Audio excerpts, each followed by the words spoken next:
Hello guys, आज हम देखेंगे एक सवाल। How sine 90 degree is equal to 1। अब हम बताएंगे आपको कि साइन 90 डिग्री 1 कैसे आता है। पहली बात, यहाँ पर 90 डिग्री एंगल आ रखा है। ये अपने आप में ही बहुत बड़ी बात है कि साइन 90 डिग्री को हम कैसे प्रूव हो सकते हैं, क्योंकि साइन की जब भी बात होगी तो एक राइट एंगल ट्रायंगल में ही बात होगी। क्योंकि साइन क्या होता है? Perpendicular upon hypotenuse. परपेंडिकुलर और हाइपोटेनस बेस किस में होते हैं? राइट एंगल ट्रायंगल में। तो ये सबसे पहले एक राइट एंगल ट्रायंगल आपके लिए यहाँ पर मैं बना लेता हूँ, और फिर यहाँ पर एक परपेंडिकुलर दिखा देता हूँ। इसको थीटा मान लेता हूँ, इसको बेस मान लेता हूँ, और ये हाइपोटेनस हो गई आपकी। तो 90 डिग्री हम थीटा कैसे मान लें 90 डिग्री? क्योंकि अगर 90 मान लिया तो ये 90 तो इसको 0 होना पड़ेगा।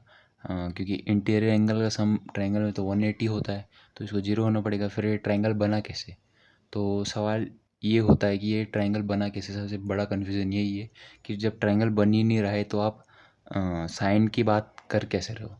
तो इसका सॉल्यूशन ये है गाइस कि हम यहाँ पर 90 डिग्री मेज़र नहीं करते हैं, यहाँ पर हम करते हैं 90 डिग्री माइनस डी थीटा। ये डी थीटा इतना स्मॉल है कि ये टेल्स टू जीरो है, यानी कि जीरो से जस्ट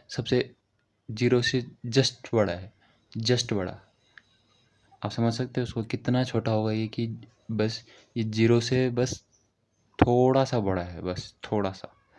तो 90 माइनस डी थीटा को हम अगर यहाँ पर लिखें तो ये एंगल कितना हो जाएगा? D theta. यानी कि ट्रायंगल तो बनेगा, पर ये ट्रायंगल बहुत ही लाइन के बराबर बनेगा, बहुत ही थिन ट्रायंगल बनेगा, बहुत ही ज़्यादा थिन ट्रायंगल।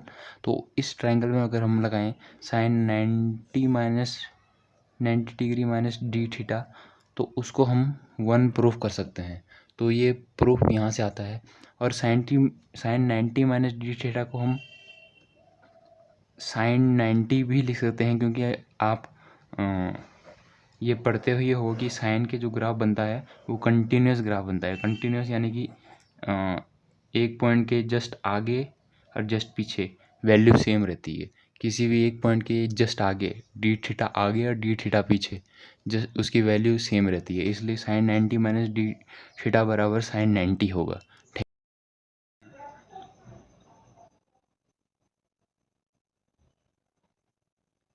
गाइस, ये graph sine theta versus theta का ग्राफ है।